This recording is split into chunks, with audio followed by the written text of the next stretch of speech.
نحمده ونصلي على رسوله الكريم أما بعد فأعوذ بالله من الشيطان الرجيم بسم الله الرحمن الرحيم. نتوس بیا سوی قال فبما اغويتني لاقعدن لهم نزبکینم دیتا صراطك المستقيم ستاغ نیغلار کې ستا نیغلار کې رضو دیتا کینم او دی بم ځان سره گمراه کوم او ځان سره جهنم تبوزم. وګوره ورته دور شیطان خو دې ثم لآتینهم او بیا برازم زدیتا من بین ایدیهم دخی طرفنا ومن خلف دمخکنا ومن خلفهم او درستنا وعن ایمانهم او دخی طرفنا وعن شمائلهم او دا گس طرفنا ولا تجدو او نبمومیت دیلر اکثرهم زیاد خلق ددینا شاکرین شکر گزارا دیل بزر اعظم وسوسیب ورتاچو مودی کې به ډیر ناشکر پیدا کیږي چې ستاسو د نعمتونو شکر به نه ادا کوي، یعنی کافران به ستا ذات سره به څوک نه څوک شریکي را شریکي. شیطان ورته کله بوت خشته کی کله به خپل قران مرانو لګي او بیا ورته ځان خشته کوي چې تاسو له کارونه مارونه کوم. څنګه چې مسلمانان هم جناتو پسې شي هغه سره جنات دي او د سره جنات دي. اول تلاړ شابر تعالو وی غلاري شوی هغه بر ته سره وخی او دغه تلاړ شه بس د پیسو دراغوندول یو کارخانه لګیدي دي او خلک مسلمانان وکیدیم پر خبر جوړ شي. اعلان کې علم غیب د الله سبحانه وتعالى نه علاوه نه فرشتو شته نه جناتو شته تشتا اچھا تم نشتا. لہذا دا ټول ډګوسلی دي. صرف الله پاک اوس دلته کې فرمایي چې دتا قسم وکړو چې زبوز دیتا سچل کومه دیتا به د مخ کې نه د رستونه د خي طرف نه د ګس طرف نه راځم او ته به یا الله دای کې به شکر گزار نه مومي.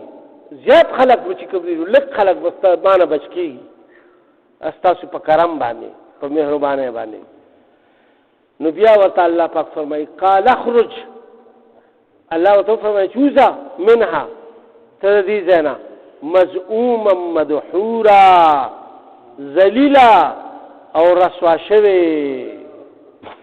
کرا. او بیا الله پاک فرمایي لمن او تبعك او تدا یقین ساته چې ضرور چې څوک ستا تابعداریو کې منهم د دینا دا انسانان دی ما ول عزت ورکو خو که څوک ستا تابعداریو کې نو بیا بس کوم لعن ضرور به واچوما جهنم په جهنم کې منکم استاسنا اجمعين طول تاب واچوما وغيبو تر واچوما ما بسو کوي چې نافرمانی کوي رضا الله به نقصان ور کوي. الله سبحانه وتعالى بسوتوي لعن جهنم زبتا ټول نه چې کوم دینو دک جهنم اجمعين د ټولو د چې څوک نافرمانی کوي به رب ورمي ورغوي. الله سبحانه وتعالى خو فرمایي چې دا تاسو نه کوو د عمل نظام لپاره کوي زموږ لپاره خو نه کوي. نه د خدای په خدای کې زرا برابر زیاتې راځي نه پکې کمې راځي. کله ټول خلق فرمان بردار شي د خدای په خدای کې زیاتوالی نه کیږي او کټول نافرمان شي د خدای په خدای کې کمې نه کیږي. دلته کې الله پاک اوس فرمایي چې ويا آدم اسكن او اے آدم اوسېږه انت تو وزوجك او ستا بیبي دي الجنه په جنت کې فکلا او خری دواړه من حيث شئتما د کوم ځای نه چې تاسو خوښ شي ولا تقربا او منځو کېږي هذه الشجره دی ونتا فتكونا من الظالمين کله بیا به شهید ظالمانو نه. اوس د فرشتو امتحان هم ختم شو او د جن د شیطان امتحان هم ختم شو. فرشتي پاس شوي او ابلیس فیل شو. اوس د آدم علیه السلام او د حوا بی بی نمبر شو. ګوره دا ټول خلق چې موږ تاسو ټول چې یو که نه دا د الله په امتحان کې اوس دا د امتحان ګریز یا په دنیا کې زموږ او تاسو الله مو په امتحان کې نه چي خو امتحان غره دي او الله سبحانه وتعالى مو دې جن کامیاب بوزي. دلته کې الله سبحانه وتعالى فرمایي چې الله پاک آدم علیه السلام ته حکم کو چې ته او ستا بیبي دي کې اوسېږئ او چې کوم ځای نه مو خوښوي نو هلته کې خورئ، خو د دې یوې ونې نه مه خورئ کني بیا به ظالمانو نه وګرځئ. نو څه چلو کو شیطان فوسوسه نو وسوسه واچوله لهما دې دواړو ته الشیطانو دې شیطان لیبدیه چې ښکاره کي لهما دې دواړو ته ما وریا هغه پټوالی د دوی د بدن عنهما دواړو ته یو بل ته دوی ته الله پاک د جنت جامې اغوستې وي او جنت کې داخل کړ او بیا ورته حکم وکړو چې خورئ څکئ بس په دې کې فراوانۍ سره خو دا یو بوټی مه خورئ. مثال هلکه ټول حال کې ګرځئ خو د یو ګوټ ته به نه ځئ بس مثال دا خبره تاسو ته کوم. او اوس مونږ ځو او دې ګوټ کې کله ګورو داسې ګورو او کله داسې ګورو چې دې کې څه دي هلکه دا انسان چې کوم دی تجسس کی چې کوم دی نه دی منې کې نو دی به هماغه ځای کې ګرځي را ګرځي دی به هغلته ګرځي را ګرځي ای کې د اسم نه خو چې تا منې کړي چې یاره دی ته مو ورځئ که نه به دی به په هغې کې ګرځي. نو دلته کې اوس څه وایي چې اوس شیطان اوس خپل کاروی کوي او هغه داسې کار کولو چې هغه وایي چې یاره دی خو په جنت کې اوس کولاو ګرځي او زه خو ترې ووتم اوس دی ته خو وسوسه شول غواړي او چې دی د جنت نه وباسم نو جنت نه بیا څنګه وباسم چې دی اوس د الله پاک نافرماني وکړي بس د خدای پاک به دی هم د جنت نه وباسي. ما یو حکم ونه منلو نو زه د خپل درګاه نه وشړلم اوس دی هم څه چل کومه چې دی هم نافرماني وکړي د خدای حکم ونه مني. اوس چې کوم څیز یې ورته یاد کړی دی چې دا مخ وایي نو اوس هغه ورته دا مخکې کوي. او نو ابلیس ته ټولو نه ړومبې وایي حمله چې کوي که نه په انسان باندې د عریانۍ کوي د عریانۍ بې پردګۍ. تاسو ته پته ده انسان باندې دی چې د ړومبې حمله کوي نو دی بې پردګي په یو قوم کې راولي او دا بې پردګي سړي له مزه ورکوي چې به د بل مخ ووینم. مثال زنانه روانه نو بس هر سړی به داسې ګوري چې د دې را مخ ګورم د دې دا بدن وینم. مثال خبره تاسو ته کوم دا یو انسان کې یو تجسس دی. دلته شیطان دا کمزوري د انسان دغه کړې ده چې دی د دوی دا بدنونه پټ دي چې دا یو بل ته ښکاره شي. نو دلته کې الله سبحانه وتعالی وفرمایل چې د دوی کوم بدنونه پټو د یو بل نه یعنی په هغې باندې پوشاک او لا په جنت کې خو د مجامعت او د دې څیزونو خو ضرورت نو که نه نه د اولاد د پیدا کېدو ځای او نه پکې اشتها هغه خو اشتها خو چې پیدا کېږي نو هغه خو مطلب کتو سره پیدا کېږي که نه. مثال یو انسان چې کوم دی نو یو دغه نه لیدلي یو شی نه لیدلي نو د هغه اشتها نه پیدا کېږي. یو میوه تا نه لیدلي نو د هغې اشتها ستا نه پیدا کېږي. خو چې تا ته مخامخ یو میوه پرتی نو ته ویله چې دا وخورم نو داسې د هر یو څیز مثال دا ما تاسو له مثال درکړو د پوهولو لپاره. هر څیز چې ستا مخې ته پروت وي نو تا له بیا مزه درکوي بیا به ته وایې چې زه دا اوس څکم او دا وخورم هغه هر شی چې نو لهذا دلته کې شیطان دا کار وکړو چې زه یو بل ته ښکاره کړم. نو دلته کې الله سبحانه وتعالی فرمایي چې من سوعاتهما د دوی شرمګاګانې یو بل ته ښکاره کړو نو دوی نه به را جامې څنګه کوزېږي خو چې دوی نافرماني وکړي نو دوی نه به الله پاک دا جامې د جنت کوزې کړي. نو دلته کې اوس د دا چال چلولو وقال ما نهاکما او ده ورته وایي چې تاسو دواړه خدای پاک ربکما رب خپل چې کوم دی نو منې کړي یئ د څه نه عن هذه الشجرة د دې ونې نه د دې بوټي نه یې منې کړي یئ. تاسو ګوره دا ونه چې ولاړه ده د دې نه یې منې کړي یئ. نو څه وایي ورته الا ان تكون ملکین دی د دې دپاره منې کړي یئ چې تاسو چېرته ملایکې ونه ګرځئ فرشتې او بیا او تکونا من الخالدین او یا تاسو همیشه دپاره په دې جنت کې پاتې نشئ. تاسو یو څو ورځو له دلته راغلي یئ لہذا تاسو به الله پاک د دې ځای نه وباسي نو زه تاسو ته یو طریقه ښیم او طریقه دا ده چې تاسو چې کومې ونې نه منع شوي یئ نو د دې ونې نه خوراک وکئ نو تاسو به یا له فرشتو نه شئ بیا پر اسمانونو کې ګرځئ د دوی غوندې او پر جنت کې بیا همیشه لپاره پاتې شئ او دا فراډ ورته وجوړو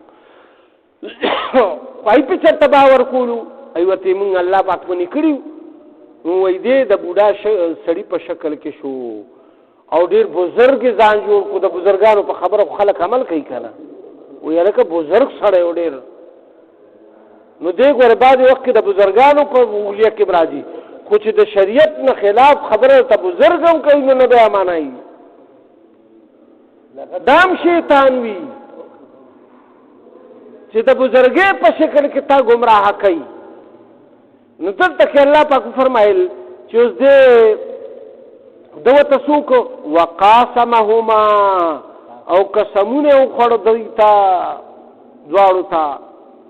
انی لکما لمن الناصحین چې زه خو تاسو دواړو ته نصیحت کوم منو زما خو نصیحت فرض دی بس خو ته نصیحت کوم خپل غاړه خلاصو منو باقي تاسو کار د ما خو ته صفا صفالو وي وګوره ورته داسي نو دلته ګوره په دنیا کې ډېر داسې شیطانان چې داسې خبره به ورته وکړي چې بس دا هغه به تا په غلط اچوي خو په طریقه به دې اچوي نو دا شیطان طریقه ده دا وګوره دلته کې دا قسمونه ورته او قسم خور سړی چې دا بلا عذره او تا به له قسم نی ورکړی دی به قسمونه خوري دا د منافقت نښه ده د دې لپاره قسمونه مه خورئ یاسې بس د الله نوم خو ډېر دروند دی قسم خورئ ته هر وخت د 10 روپو د 100 روپو د 100 روپو لپاره 100 روپو لپاره 100 روپو 100 لپاره قسمونه مه خورئ په ناجایز دلته کې الله پاک فرمایي فدلاهما بغرور نو بیا په مزه دی په دوکه کې واچول فلما ذاق الشجرة پس کله چې اوسکله دی دغه ونه بدت لهما سوآتهما نو کلاو شو د دې په مخ کې د دې هغه سطرونه وتوفق يخصفاني نو چې کله دې سطرونه کلاو شو نو دې له حیا ورغه شرم ورغو ولی چې انسان چې کوم دی نو د شرم او حیا په کړ دی یو سره به بربند روزي دی لارې ته وصل خانه کې سره ځان په سګوره ټولي کونډې ولګي نو بیا لامبي خپل قبرې ته مکسر بربند روزي خپل لکه یعنی وصل خانه کې چې څنګه دلته سوکي یا سوکرا باندې راشي زوی لور را باندې رانشي یا دغه رانشي نو وصل خانه کې ځړو کې مړو کې واچي بیا روزي نو دلته کې الله سبحانه وتعالى فرمایل چې دای کله دغه ونه نه اوسکل د جنت جامې ته کوزي شوي د الله په حکم سره کوزي شوي او بیا دای څه چلو شو وتوفق يخصفان عليهما نو دای پټول شروع کول خپل ځانونه من ورق الجنه داغه جنت د پانو د ونو د پانو باندې ځانونه پټول شروع کو زر پانی را شکور ځان باندې کې خو چې زمونږه دا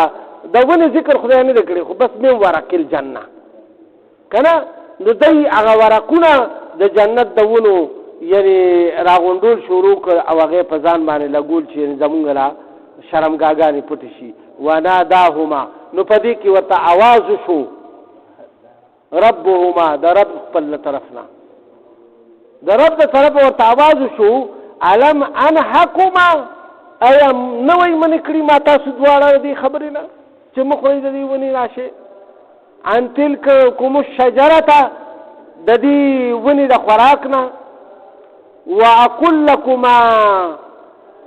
او نمی ویلی تاسو ته ان الشیطان لكما عدو مبین چې به سکرا شیطان چې کوم دې نو تاسو سری او کار دشمن دی نو دا چې کله بس دغه شو نو بس الله پاک وته چې بس تاسو بل ځای کې الله پاک په سوره بقره کې دا واقعه تیر شوی دا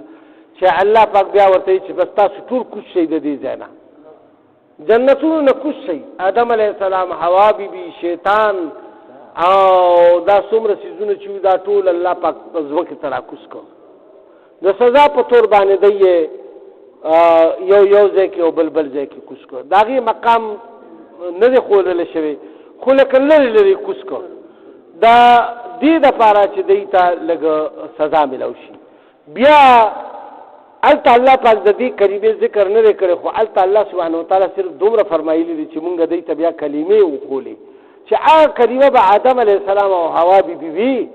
د هغې د وجې نه الله سبحانه وتعالی د دوی دغه لغزش دوی ته معاف کړو هغه کلمه دا ده قال ربنا نو اوی دی اے رب زمونږه ظلمنا انفسنا ظلم وکړو مونږ په خپل ځانونو باندې وان لم تغفر لنا او که چېرې معاف نو کړو تا مونږ لره یعنې مونږ دې معاف نو کړو وترحمنا او په مونږ باندې رحم ونه کړو لنکونن من الخاسرین نو مونږ به ضرور نه به ضرور شو د تاوان کوونکو خلقونه د تاوان والا خلقونه به شوې رب زمونږه دا ډیر عظیم شانه دعا ده چې دا ویل پکار دي قال به نه وایي دا خو الله سبحانه وتعالی فرمایي چې اووی هغې دواړو که نه ربنا ظلمنا انفسنا وان لم تغفر لنا وترحمنا لنكونن من الخاسرین دا دعا ده دا ډیره ډیره وایي په دې به مو الله ګناهونه معاف کوي د آدم علیه السلام لغزش الله سبحانه وتعالی دې کلمې سره معاف کو او په عرفات په میدان کې بیا الله پاک دواړه یو ځای کړ اوس الله پاک فرمایي اوس دا خبره دلته کې رستو دا راغله هلته مخکې راغلې وه قال اهبطوا نو الله سبحانه وتعالی وفرمایل چې کوز شئ تاسو بعضکم لبعض عدو او تاسو بعضې د بعضو دشمنان یئ ولکم فی الارض مستقر او ستاسو دپاره او پرې ځمکه کې قرار وي ومتاع الی حین او تر یو وخته پورې به تاسو په دې کې اوسېږئ زندګي به زه تاسو له درکوم او په دې کې به تاسو استوګ نه کوئ او دغه به ستاسو امتحانګاه وي چا چې نیک عمل وکړو نو بس هغه به کامیاب شي الله پاک هلته کې فرمایلي دي په سوره بقره کې په دې ځای کې چې زه به تاسو ته نبیان رالېږم پیغمبران به رالېږم چا چې رایي اتباع وکړه او زما حکمونه ومنل نو زه به هغوی کامیاب کړم او که چا ونه منل نو یې به دوزخ ته واچوم دلته کې الله پاک فرمایي قال فیها بیا فرمایل چې تاسو یې په دې کې یعنې په دې ځمکه کې تحیونا ژوندي به یې په دې کې وفیها تموتون او په دې کې به مرئ ومنها تخرجون او هم د دې نه به بیا راژوندي کېږئ بیا به مو د دې نه راژوندي کوم په ورځ د قیامت باندې نو د دې دپاره الله سبحانه وتعالی دا ټول بیان مونږ ته د آدم علیه السلام او د شیطان لعین او د دې فرشتو د سجدې او د هر یو څیز پوره بیان کو لہذا دا زمونږ او ستاسو لپاره د عبرت یو دغه چې الله پاک مونږ ته په دې کې دا وضاحت وکړو چې دا شیطان مو تاسو ته نوراني جادونه در اچوي خو د ده به نه منئ او دا کلمه ډیره وایي ربنا ظلمنا انفسنا وان لم تغفر لنا وترحمنا لنكونن من الخاسرین صدق الله العلی العظیم یا الله مونږ ته په دې قرآن شریف په دې سبق باندې د عمل توفیق راکړي